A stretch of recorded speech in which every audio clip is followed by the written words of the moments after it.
Hello friends, मैं मुकेश सक्सेना दिल से जमा तक चैनल में आपका स्वागत है। डिवाइड एंड रूल, इसकी कहाँ से शुरुआत हुई, इसकी किसने शुरुआत करी और किस परिस्थिति में इसकी शुरुआत हुई और आज की परिस्थिति में ये कहाँ एडजस्ट करता है।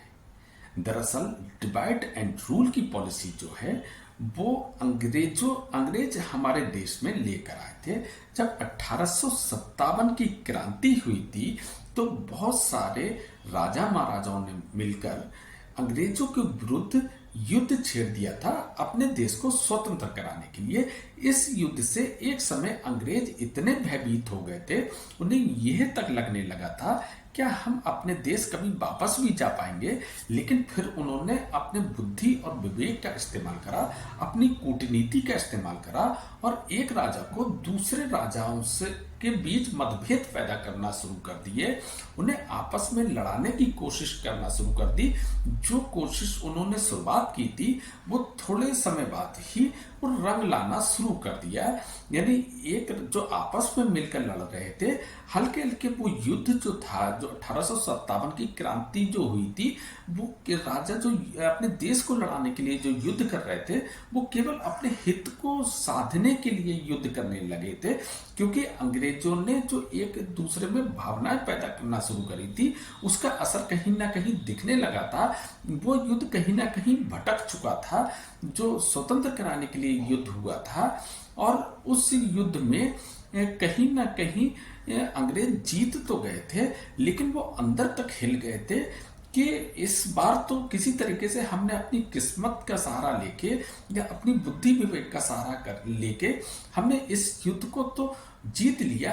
क्या भविष्य में अगर दोबारा से इस तरीके का युद्ध होता है क्या हम उस वक्त भी जीत पाएंगे, क्या अपने देश वापस जा पाएंगे। तो उन्होंने ये सोचना शुरू करा क्यों ना कुछ ऐसा किया जाए कि इस तरीके की दोबारा से परिस्थिति ही उत्पन्न ना हो पाए। तो यहीं से डिवाइड एंड रूल यानी बांटो और राज करो की राजनीति की शुरुआत करी थी। यानी जो उस समय जो मेजर पॉपुलेशन हुआ करती थी 1857 में, वो हिंदू और मुसलमान की ही मेजर पॉपुलेशन हुआ करती थी।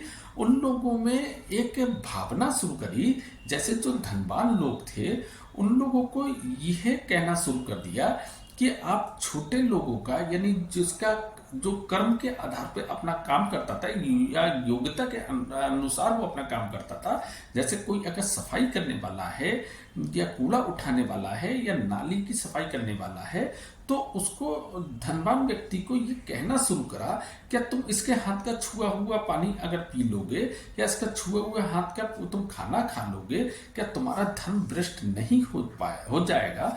हो सकता है शुरू में ये बात लोगों को समझ में नहीं आई, लेकिन अगर किसी भी बात को आप बार बार रिपीट करोगे तो हल्के हल्के वो बात सही, झूठ बात भी सच लगना शुरू हो जाती है। इसी तरीके से छोटे लोगों को भी और दबाने की कोशिश की गई, धनवान लोग जो थे उनको भड़काने की कोशिश की गई, एक गैपिंग करने की कोशिश की गई, और वो गैपिंग हल्के हल्के हल्के हल्के लोगों को समझ में आना शुरू हो गई, उनके दिमाग में बैठना शुरू हो गई। वहीं से कुछ जातियां बनकर तैयार हुई जो आपस में छोटे और बड़े के बीच का मतभेद पैदा करने लगी। अच्छा, ये डिवाइड एंड रूल की पॉलिसी थी, ये केवल हिंदुओं पे ही नहीं अप्लाई करी गई थी, ये मुसलमानों पे भी अप्लाई की गई थी। अगर आप मुसलमानों में भी अगर आप देखेंगे तो बहुत सारी जातियां उस समय उत्पन्न हुई थी, जैसे खान है, पठान है, अंसारी है, कुरैशी है और बहुत सारी तमाम जातियां थीं। लेकिन अच्छा, हिंदू और मुसलमान में डिवाइड एंड रूल की पॉलिसी में कहाँ से अंतर आ गया कि जब जब मुसलमान वैसे तो आपस में जातिवाद के नाम पर लड़ते रहे, जैसे कि मैं अपनी लड़की उस घर में नहीं दूंगा या उस जाति में नहीं दूंगा, मैं अपना लड़का उस जाति में नहीं दूंगा, यहाँ तक तो उनके मतभेद रहे।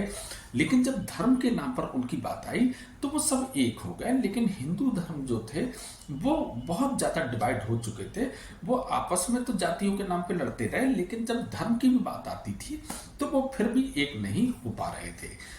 तो यहाँ पर बहुत अच्छा जो खेल शुरू हुआ था उसका असर आने लगा था। यह खेल कहे कि जो एक जहर भरना शुरू करा था, उस जहर का असर अब चरम सीमा पर पहुंच चुका है।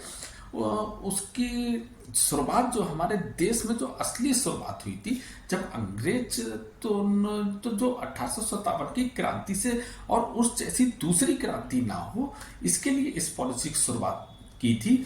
लेकिन अब आप देखिए हमारे राजनेताओं ने इस खेल को कितनी अच्छी तरीके से खेला, इसके कितने अच्छे वो खिलाड़ी बन गए, जो कि अंग्रेज भी इतने अच्छे खिलाड़ी नहीं बन सकते थे। जब हमारा देश आजाद हुआ, उसके बाद जो हमारा संविधान बना, जो लागू हुआ था 26 जनवरी सन 1950 को हमारे देश का संविधान लागू हुआ। वो हमारे देश के संविधान में ही एक आरक्षण की प्रक्रिया को शुरू किया गया। उस आरक्षण की प्रक्रिया में ही जाति बाती के आधार पर इस डिवाइड एंड रूल की पॉलिसी की असली शुरुआत कर दी गई।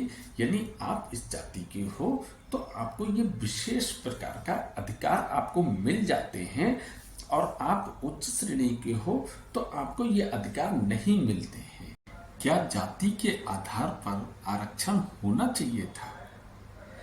क्या अगर इसका आधार जाति ना बनाकर इसका आधार एक गरीब और शोषित वर्ग को बनाया जाता कि ये गरीब और शोषित वर्ग के लोग हैं, इनको आगे बढ़ाने के लिए या इनको उठाने के लिए इस आरक्षण व्यवस्था के लिए हम इस आरक्षण व्यवस्था की शुरुआत कर रहे हैं, तो वो कितना अच्छा होता है। उससे हमारा देश कहां से कहां पहुंच जाता, हम कितनी तरक्की पर पहुंच जाते।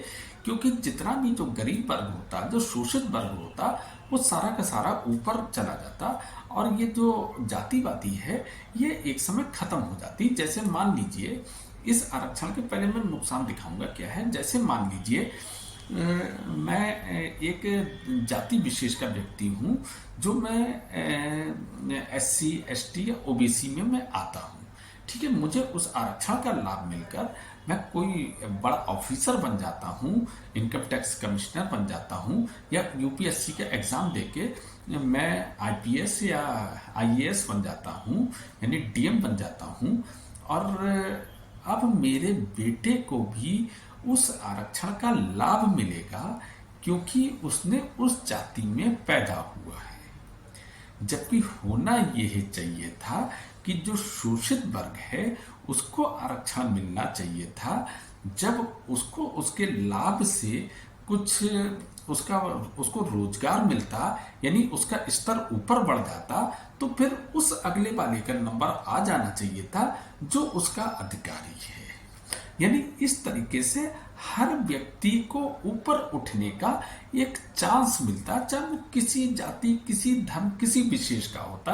यानी एक गरीब के रूप में एक आरक्षण की व्यवस्था होना चाहिए थी। मान लीजिए मुझे रोजगार मिल गया, मैं बहुत गरीब परिवार से था, तो अब दूसरे को उसका अधिकार मिलना चाहिए क्योंकि मेरी परिस्थिति अब बदल गई।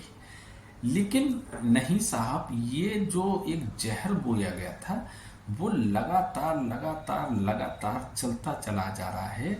और अगर मेरा मानना है कि अगर आज 70-75 साल बाद भी अगर कुछ जातियां उस आरक्षण में पड़ी हुई हैं, उसका फायदा ले रही हैं और वो उसकी वजह से भी नहीं उठ पा रही हैं, तो क्या फायदा, क्या फायदा, आप खुद सोचिए। अच्छा, कुछ लोग कहेंगे कि नहीं साहब, हमारी जातियों पे बहुत जुल्म करा गया था, इसलिए हमें हमारा ये अधिकार है। तो आप ये सोचिए कि ये जाति पैदा किसने करी थी, कहाँ से जातियां हुई थी? ये जातियां कभी नहीं थी हमारे धर्म में। मैं फिलहाल हिंदू धर्म के लिए तो कह ही सकता हूँ, वैसे मुझे मुसलमान धर्म का भी पता है। अगर आप उसके बड़े स्कॉलर या बड़े उनसे पढ़ेंगे, वो भी कहते हैं कि हमारे धर्म में कोई जाति नहीं होती है। अगर आप त्रेता युग से, मैं बहुत पुराना लेके चलता हूँ आपको, त्रेता युग में लेके चलते हैं। आपने रामायण पूरी पढ़ी होगी। क्या आपने उस रामायण के अंदर सुना कि कोई शर्मा आया, या कोई मिश्रा आया, या कोई शुक्ला आया, कोई यादव आया, कोई जाटव आया, या कोई गंगवार आया? आपने किसी इस तरीके के सरनेम को सुना क्या आपने? हाँ, आपने यह जरूर सुना होगा कि क्षत्रिय। क्षत्रिय कौन हुआ करते थे? जो अपने देश के लिए लड़ा करते थे उन्हें क्षत्रिय किया कहा करते थे। जो व्यापार करा करते थे उन्हें वैश्य या व्यापारी कहा करते थे। इस तरीके से कर्म के आधार पर वर्ण व्यवस्था बनी हुई थी कि जो जिस तरीके का काम कर रहा है उसे उस श्रेणी में रखा गया था, ना कि जन्म के आधार पर। अच्छा, ये तो त्रेता युग की बात हो गई। अब हम द्वापर युग में चल सकते हैं। सबने B.R. चोपड़ा की महाभारत सबने देखी होगी या पढ़ी भी होगी, गीता पढ़ी होगी। क्या एक आप नाम बता सकते हो उस समय में जो कोई सक्सेना हो, वर्मा हो, शर्मा हो, गंगवार हो या मतलब कुछ भी जाति हो, आपने इस तरीके की कोई आपने सरनेम सुना? आपने सुना होगा दुर्योधन था, भीम थे, अर्जुन थे, युधिष्ठिर थे, नकुल थे, सहदेव थे, भीष्म पितामह थे, द्रोणाचार्य, अश्वत्थामा थे, कृपाचार्य थे। आपने तमाम लोगों के नाम सुने, लेकिन उनके आगे सरनेम तो हमने सुने ही नहीं कि भैया भीष्म शुक्ला या द्रोणाचार्य मिश्रा या अर्जुन श्रीवास्तव या युधिष्ठिर सक्सेना। आपने सुना? नहीं सुना ना? तो ये कहाँ से उत्पन्न हुई? चलिए, हमने त्रेता युग को भी ले लिया, हमने द्वापर युग को भी ले लिया, अब हम कलयुग में सीधे चले आते हैं। कि मैं एक पूरे तरीके से आपको समझाने की कोशिश कर रहा हूँ। कलयुग में जो सिकंदर का काल था वो शायद 5वीं या 6वीं शताब्दी के लगभग का था। तो आपने उस समय पोरस का नाम सुना होगा, उनके पिताजी बमनी का नाम सुना होगा, और तमाम लोगों का अगर पढ़ा होगा तो वहाँ पर भी आपने कोई इस तरीके की जो ये सरनेम है, ये शुक्ला, सक्सेना और आपके गुप्ता, अग्रवाल या यादव, मतलब तमाम तरीके के, क्या आपने सुना? नहीं सुना उसमें। और 15वीं शताब्दी में चले आते हैं। 15वीं शताब्दी में अकबर था, महाराणा प्रताप था। आपने महाराणा प्रताप के समय में आपने राजपूत तो सुने होंगे। अच्छा, राजपूत क्या होते हैं? ये भी कोई जाति नहीं हुआ करती थी। राज के जो पूत, यानी जो अपने राज के बचाने के लिए जो युद्ध करा करते थे, यानी अपने प्राणों को निछावर करने के लिए सदैव तत्पर रहते थे, उन्हें राजपूत कहा जाता था। यानी ये राज के पूत हैं। ये किसी भी समय अपने राज के लिए अपने प्राणों का निछावर करा करते थे, इसलिए वो राजपूत हुए। अच्छा, राजपूत के अलावा आपने सुना क्या महाराणा प्रताप सक्सेना, महाराणा प्रताप गंगवार? अच्छा, और आगे लिए चलते हैं शिवाजी के समय में। आपने सुना शिवाजी मिश्रा, शिवाजी शुक्ला, इस तरीके के नाम मैं आपको बता रहा हूँ। सरनेम तो हमें सुनने में ही नहीं आ रहे हैं। लोग तो कहते हैं कि जाति वाति तो बहुत पुरानी है, ये आज की नहीं है, बहुत पुरानी है। तो हम क्यों नहीं ये सुन पा रहे हैं? हमने त्रेता युग में नहीं सुन पाए, हम द्वापर युग में नहीं सुन पाए, जो राजा महाराजाओं का काल था हम उसमें नहीं सुन पाए, या अंग्रेजों के समय में अचानक कैसे हो गई? तो ये हम लोगों को बांटने की एक नीति थी कि तुम ये काम करते हो तो इसलिए तुम ये हो गए। वहां से शुरुआत करी गई कि तुम पढ़ाई लिखाई करने वाले हो तो तुम सक्सेना हो गए, तुम व्यापार करने वाले हो तो तुम गुप्ता हो गए, अग्रवाल हो गए। ठीक है, इस तरीके से। या तुम पूजा पाठ करने वाले हो तो तुम मिश्रा हो गए, शुक्ला हो गए या तिवारी हो गए। इस तरीके से उन्होंने इस सरनेम का एक इजाद करा, जिसमें अपने साथ बहुत सारे धनाढ़ और पावरफुल लोगों का इस्तेमाल किया गया, जिन्होंने ये बहुत ही स्मार्ट तरीके से इस चीज को कब इम्प्लीमेंट कर दिया, कब जातियों में बदल दिया, कोई समझ ही नहीं पाया। लोग यही समझते थे ये प्राचीन समय से चल रही है। अगर प्राचीन समय से चल रही है तो भाई कहीं तो उसका जिक्र होता। ये अचानक हुआ, और जो डिवाइड एंड रूल की पॉलिसी अंग्रेजों ने बनाई थी वो इतना अच्छा उसका इम्प्लीमेंट नहीं कर पाए जितना अच्छा हमारे देश के आज के राजनेता कर रहे हैं। अब आप देखेंगे कि जब भी हमारे देश में इलेक्शन होते हैं तो कैंडिडेट खड़ा करने के लिए क्या आधार होता है कि इस जगह पर कौन सी जाति ज़्यादा है, कौन सी जाति कम है, किस तरीके के लोगों को यानी किस जाति का हमें कैंडिडेट खड़ा करना चाहिए और उनके हितों को साधने के लिए किस तरीके की योजनाएं बनाना चाहिए या धर्म को साधने के लिए किस तरीके की योजनाएं बनाना चाहिए। तो भाई आप क्या कर रहे हो? आप अगर चीफ मिनिस्टर बनते हो या प्रधानमंत्री बनते हो या विधायक या सांसद जो भी बनते हो, तो अपने पूरे देश के लिए बनते हो या किसी एक जाति विशेष के लिए बनते हो? कोई उनसे पूछने वाला है? अगर जब कोई जातिवादी का नाम लेता है कि हमारी जाति पे इतना अत्याचार हो, तो भाई जाति का नाम क्यों ले रहे हो? आप एक व्यक्ति का नाम लो। आप क्यों इस तरीके की जाति तो सभी पे अत्याचार होते हैं और अत्याचार होगा तो इसमें आपकी गलती है। आपने क्यों नहीं रोका? एक विशेष प्रकार के लोगों को ही आप रिस्ट्रिक्शन लगा सकते हो। तो भाई ये छोड़ो, ये एक बहुत बड़ा जहर बन चुका है। बल्कि इस जहर से मुसलमान तो बच के निकल गए क्योंकि वो अपने धर्म के नाम पर तो एक रहते हैं। आज हिंदुओं को इतना जबरदस्त इस जाति के नाम पे तोड़ा जा रहा है। अगर आज वो इस अंग्रेजों के बनाई हुई द्वारा इस चाल को, और आज जो ये राजनेता उस चाल को बहुत अच्छी तरीके से जो खेल रहे हैं, अगर उसको नहीं समझे तो आज तो आपको उसका लाभ होगा, लेकिन आने वाले समय में आप इतने कमजोर हो जाओगे कि आपका समूल नाश हो जाएगा। क्योंकि व्यक्ति में तब तक ताकत होती है जब तक वो एक मुट्ठी होती है। आप मुट्ठी नहीं रह गए, आप खुल चुके हो। व्यक्ति एक एक एक करके आपको तोड़ के खत्म कर देगा और आपको पता भी नहीं लगेगा।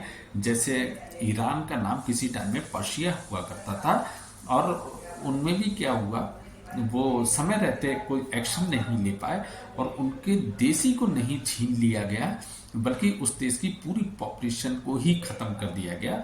वहाँ पारसी धर्म के लोग रहते थे जो थोड़े बहुत इक्का दुक्का भाग के इधर उधर चले आए थे, बस वो ही बचे रह गए, वरना पूरा देश ही समूल देश का नाश कर दिया। तो आज हिंदू धर्म के ऊपर इतना खतरा आ चुका है, अगर आज भी आप जातियों में बटे रह गए, कुछ टाइम के लिए अपने स्वार्थों को देखते रहे, तो आपको खत्म होने में अब बहुत ज्यादा समय नहीं है। कुछ लोगों का जो लक्ष्य है 2047 का लक्ष्य है, जिसे गजवाए हिंद का नाम दिया गया है, वो आपके ऊपर अटैक करने के लिए तैयार हैं। अच्छा, आप जाति में बटे रह जाओगे, क्योंकि जब अभी बांग्लादेश में अभी जो परिस्थिति उत्पन्न हुई थी, वहां पर जब हिंदुओं को मारा गया था तो ये देख के नहीं मारा गया था कि कौन किस जाति है, कौन एससी है, कौन एसटी है, कौन ओबीसी है या कौन जनरल कैटेगरी है। केवल आप काफिर थे उनके लिए और आपको मारा जा रहा था। वैसे ही एक दिन आप भी काफिर हो गए और आपको मार दिया जाएगा। इसलिए अगर आज आप कुछ अपने धर्म को बचाना चाहते हो, अपने लोगों को बचाना चाहते हो, अपनी नई पीढ़ी को कुछ देना चाहते हो, उनकी रक्षा करना चाहते हो, तो जो अंग्रेजों ने जो एक चक्रव्यूह रचा था, उस चक्रव्यूह को आज आप तोड़ दो। आज आप तोड़ के उससे बाहर आ जाओ। जैसे अभिमन्यु ने चक्रव्यूह को तोड़ा था, वैसे आप भी बाहर आ जाओ। वरना अगर आपने जरा सी भी चूक कर दी तो आपके पास समय नहीं है। हो सकता आप तो अपने जीवन जी लोगे, लेकिन आपके बच्चे आपको माफ नहीं करेंगे, क्योंकि वो इस लायक ही नहीं रह जाएंगे, या तो वो इस धर्म के नहीं रह जाएंगे, या फिर वो ऊपर जा चुके होंगे, वो अपनी जिंदगी भी पूरी नहीं कर पाएंगे। तो भाइयों, एक हो जाओ। अब बहुत हो गया, बहुत कर लिया, बहुत आप अलग अलग रह लिए। सब एक दूसरे के साथ मिलके रहो। वाल्मीकि और पंडित एक थाली में मिलके खाना खाना शुरू कर दें। सब सक्सेना, जाटव, ये वो सब खत्म हो जाए। सब हिंदू कौन है? हम हिंदू हैं, हमारे नाम से जाना जाए। हाँ, यह जरूर कर सकते हैं, मेरा नाम मुकेश है, मुकेश सनातनी। कोई और है, मान लो गौरव सनातनी, कोई भी, बस सनातनी लगा दो, बहुत है। एक हो जाओ। क्यों पड़े हो इन चक्रों में? ये नेता लोग तुम्हें खत्म कर देंगे। बचेंगे इनके भी बच्चे नहीं, एक समय वो आएगा। लेकिन आज वो मलाई खा रहे हैं। लेकिन तुम एक नहीं हो रहे हो, जबकि खतरा तुम्हारे ऊपर आ चुका है। तो मेरा बताने का मकसद बस था कि आपको आगाह करा जाए, आपको सही समय पर बता दिया जाए। मैं कुछ समझ रहा हूँ, बहुत कुछ मेरे दिमाग में चल रहा है, लेकिन मैं बहुत बहुत लंबा वीडियो तो वैसे ही बहुत लंबा हो चुका है, इससे ज़्यादा कहाँ तक और लंबा करूँ। फिलहाल अपने वीडियो को यहीं पर विराम देता हूँ। अगर आपको मेरा चैनल अच्छा लगा हो तो प्लीज़ सब्सक्राइब कर लेना, अच्छा लगेगा मुझे, वैसे आपकी मर्जी।